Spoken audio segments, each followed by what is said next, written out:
నా పేరు Srikanth. First time మీరు మన ఛానల్ చూస్తుంటే సబ్స్క్రైబ్ చేస్తారని మనస్ఫూర్తిగా కోరుకుంటున్నాను.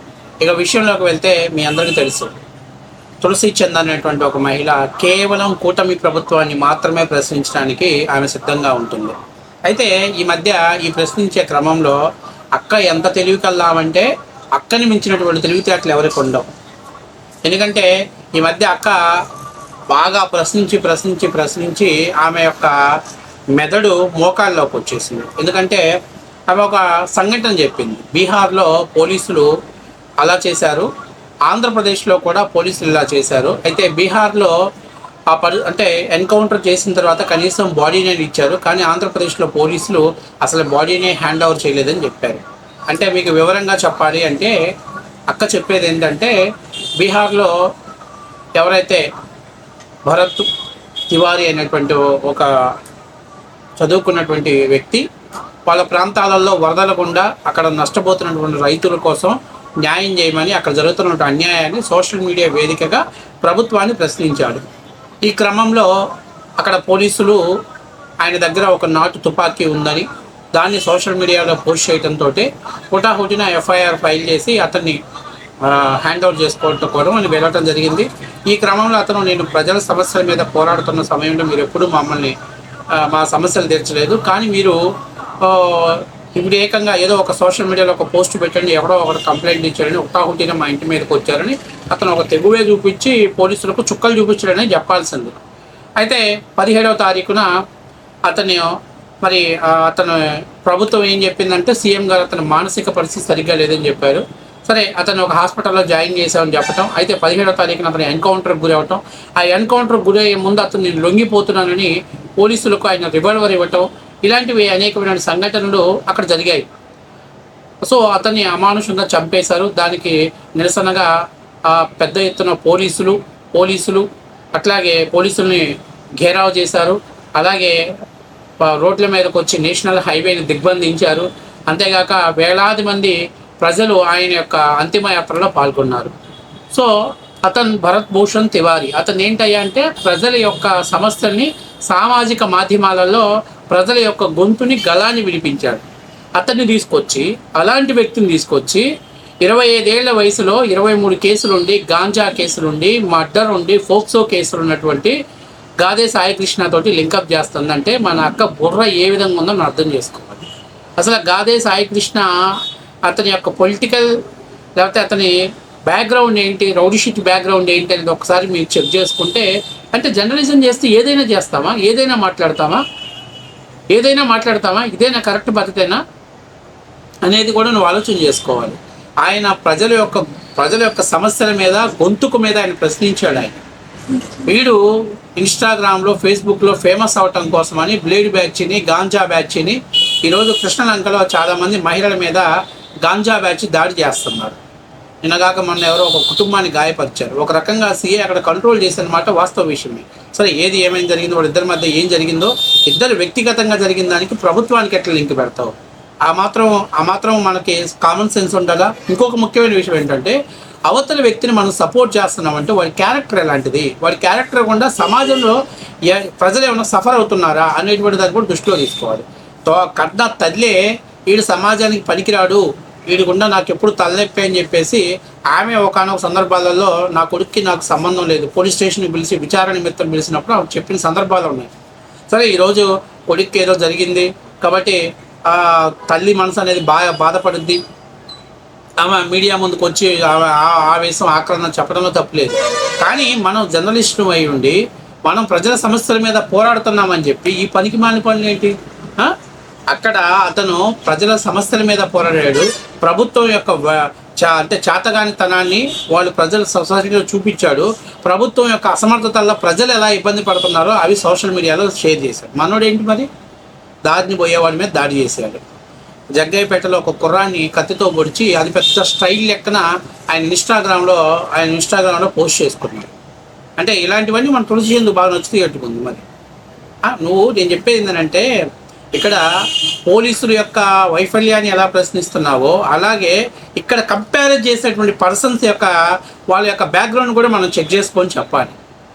భరత్ భూషణ్ తివారీకి ఇక్కడ ఉన్నటువంటి గాదే సాయికృష్ణ ఇద్దరిని అసలు కంపారిజన్ చేస్తారా? అసలు కంపారిజన్ చేసుకుంటారా? కంపారిజన్ చేసేటువంటి సబ్జెక్ట్ కానీ ఇద్దరి మధ్య కామన్ పాయింట్స్ ఏమైనా ఉన్నాయా? కనీసం ఒక్క కామన్ పాయింట్ ఉందా? ఏమైనా ఉందా? అతను చనిపోతే 50,000 నుంచి 60,000 మంది ఒక ర్యాలీ లాగా వచ్చి ఒక పండగ చెప్పారు. మనోడు చనిపోతే సరే చనిపోయాడు, తర్వాత జరిగినటువంటి పరిణామం ఇది ఇంకా బ్యాడ్ సిచ్యువేషన్ మీ లెక్క ప్రకారం అనుకున్నా కూడా ప్రజలు ఎవరు వాళ్ళకు మద్దతు తెలపట్లేదే, ఎవరు వాళ్ళకు సంఘీభావం తెలపట్లేదే. ఇక్కడ ఉన్నటువంటి ప్రభుత్వానికి వ్యతిరేకంగా ఒక గాంజా బ్యాచ్, ఒక చిల్లర బ్యాచ్ వాళ్ళకి సపోర్ట్ చేస్తున్నారు. ఎందుకంటే ఆయన క్వాలిఫికేషన్లో ఉన్నటువంటి వ్యక్తి కాబట్టి వాళ్ళని సపోర్ట్ చేయడంలో తప్పు లేదు. కాబట్టి నేను తులసి చంద్రన్ ఏం చెప్తున్నానంటే, మనం ఏది పడితే అది మాట్లాడటం, ఏది పడితే అది చేయటం, అసలు ఆంధ్రప్రదేశ్ని బీహార్ని కంపేర్ చేసుకోవడం ఏంటి? అక్కడున్న పరిస్థితులు వేరు, ఇక్కడున్న పరిస్థితులు వేరు. ఇక్కడ వాడు సోషల్ మీడియాలో ఎలివేషన్స్ కోసం వాడికి వాడే తురుము లేకపోతే పెద్ద తోపు అనుకోవటం కోసం బ్లేడ్ బ్యాచ్ని, గాంజా బ్యాచ్ని మనోడు 27 కేజీల గాంజాతో ఒకసారి పట్టుపడ్డాడు, ఒకసారి 300 గ్రాముల గాంజాతో పట్టుపడ్డాడు. అలాంటి వ్యక్తిని తీసుకొచ్చేసి మీరు ఎవరో ప్రజల సమస్యల మీద పోరాడినటువంటి ఒక మహనీయుడితో పోల్చడం అనేది అవమానం అనిపించదా? సిగ్గు అనిపించదా? మీ జర్నలిజానికి సిగ్గు అనిపించట్లేదా? ఏం తులసి చందమ్మ వీడియోలు చేసి మన మెదడు మోకాళ్ళలోకి వచ్చేసిందా ఏంటి?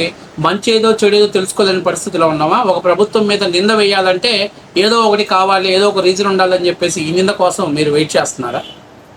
మనం కూడా ఆలోచన చేసుకోవాలి, ఏది మంచి ఏది చెడు.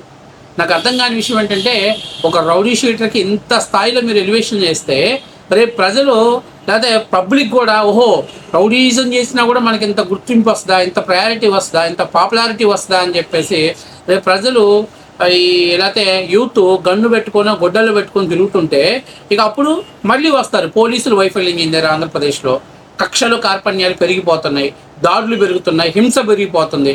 అరే ఒక పక్క కంట్రోల్ చేసే విధానంలో మీరే అడ్డుకుంటారు, మరొక పక్క ప్రభుత్వం వైఫల్యం చెందిందని చెప్తారు. ఇక్కడ చాలా ముఖ్యమైన విషయం ఏంటంటే, అతని భారతదేశ ప్రభుత్వ అంటే న్యాయ శిక్షా స్మృతి ప్రకారంగా అతన్ని శిక్షించకపోవటం ఆ వ్యక్తిగత కారణాలు ఏమున్నాయి దాన్ని తప్పుపడట్లా.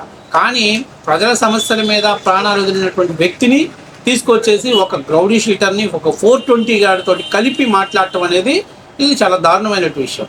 అంటే ఈ రెండు ఎందుకు కంపేర్ చేయాల్సి వచ్చిందంటే, గాదే సాయికృష్ణ మంచోడు. ఎట్లా మంచోడు? వైఎస్ఆర్సీపీ జగన్ పార్టీ మద్దతు ఇచ్చాడు కాబట్టి. జగన్ పార్టీ మద్దతు ఇస్తే మంచోడు అయిపోతాడా? అంటే పోలీస్ స్టేషన్లో ఇన్ని కేసులు, ఇన్ని ఎఫ్ఐఆర్లు, ఇన్ని సెటిల్మెంట్లు, న్యాయస్థానంలో ఇవన్నీ ఇటుపోవాలి. అంటే వీటికంటే జగన్మోహన్ రెడ్డి గారు ఇచ్చినటువంటి క్యాండిడేట్ సర్టిఫికేటే కరెక్టా? ఆయన ఇస్తే పర్ఫెక్టా? ఆ క్యాండిడేట్ కరెక్ట్ అయినటువంటి వ్యక్తేనా? అసలు ఏం నాకేం అర్థం కావట్లా. ఎంతసేపు ఉన్న ప్రభుత్వం ఎక్కడ దొరికిద్దా, ప్రభుత్వం మీద ఎక్కడ లూఫ్ లైన్ దొరికిద్దా, ప్రభుత్వం మీద ఎప్పుడు ప్రశ్నిద్దామా, ప్రభుత్వం మీద ఎప్పుడు తప్పులు ఎంచుదామనే పరిస్థితిలో ఉన్నారు. కానీ ఇక్కడ సంబంధం లేనటువంటి విషయాల్లో ఎందుకు మనం ఇన్వాల్వ్ చేయాలనేటువంటి ఇంగిత జ్ఞానం, ఆలోచన లేకపోవడం నిజంగా దారుణమైన విషయం. తులసి చంద్కి అన్నీ తెలుసు, కానీ తులసి చంద్ బాధ ఏంటనంటే బీజేపీతో పొత్తు పెట్టుకున్న ఏ పార్టీలు అధికారంలోకి రాకూడదు, మా అన్న ప్రధానమంత్రిగా ఉండాలి రాహుల్ గాంధీ, అందుకని చెప్పేసి బుడద ఎవరి మీద పడితే వాడి మీద జరగటం మొదలుపెట్టేస్తాం. సో బీహార్ పరిపాలన పరిస్థితులకి ఆంధ్రప్రదేశ్లో పరిస్థితులకు చాలా తేడా ఉంది. ఇక్కడ ప్రజలు చాలా మోటివేట్ అయి ఉన్నారు. తప్పు జరిగితే తప్పు అనుకుంటే రోడ్ల మీదకి వచ్చే కెపాసిటీ ఆంధ్రప్రదేశ్ ప్రజలకు ఉంది. బీహార్లో గన్ కల్చర్ అనేది సహజంగానే ఉన్నటువంటి పరిస్థితి. ఒక ప్రశ్నించిన వాడిని చూడండి, సాయి కృష్ణని హెల్మెట్ ఎక్కడ చేయలా, మొత్తం స్టోరీ ఎవరైతే భరత్ భూషణ్ తివారీ గురించి మాట్లాడి లాస్ట్లో మాత్రమే ఇలాగ ఆంధ్రప్రదేశ్లో ఇలా చేశారు, ఇది చేయటం కరెక్టేనా అని చెప్పేసి మాట్లాడు. అంటే అతని క్రిమినల్ బ్యాక్గ్రౌండ్ ఎక్స్పోజ్ చేయడానికి కూడా నీకు ఇష్టపడట్లా. మరి అలాంటిది నువ్వు ఎలా చెప్తావు చెప్పు, నువ్వు ఎలా కవర్ చేసుకుంటావు? ఏది మనం జర్నలిజం చేస్తున్నాం, మనం కూడా కొన్ని విలువలు ఎథిక్స్తో చేయాలి. మరి అంత దిగజారిపోయి జర్నలిజం చేయకూడదు. ఏదో జగన్మోహన్ రెడ్డి వచ్చి వాళ్ళని పరామర్శించాడు, తర్వాత ప్రభుత్వం పిలిచింది. ఎందుకు పిలిచింది? ఆ తల్లి తప్పు చేయలేదు, ఆ తల్లి సఫర్ అవుతుంది, ఆ అవ్వకూడదనే ఉద్దేశంతో, రాజకీయానికి కాంట్రవర్సీ అవ్వకూడదనే ఉద్దేశంతో చంద్రబాబు నాయుడు గారు ఫుల్ స్టాప్ పెట్టాడు. ఆ మాత్రం కూడా మనం కామన్ సెన్స్ లేకుండా, రెస్పాన్సిబిలిటీ లేకుండా, రేపొద్దున ఆల్ ఖైదా వాళ్ళని, ఉగ్రవాదులను కూడా వాళ్ళు తప్పేం లేదు, వాళ్ళ దేశం కోసం వాళ్ళు ఈ దేశంలోకి వచ్చారు, విధ్వంసం సృష్టించారు, తప్పేముంది, అంత మాత్రం చేత కాల్చి చంపేస్తారా పోలీసులు అని చెప్పేసి మాట్లాడతారు. నేను ఇక్కడ సాయి కృష్ణని కొట్టి చంపారు, లాకప్ డెత్ జరిగింది అనే దాన్ని సపోర్ట్ చేయట్లా. కానీ ఒక వ్యక్తిని కంపేర్ చేసేటప్పుడు ఇతని పర్సన్ బ్యాక్గ్రౌండ్ చెక్ చేసుకోకుండా మాట్లాడటానే నేను దాని గురించి మాత్రమే మాట్లాడుతున్నా.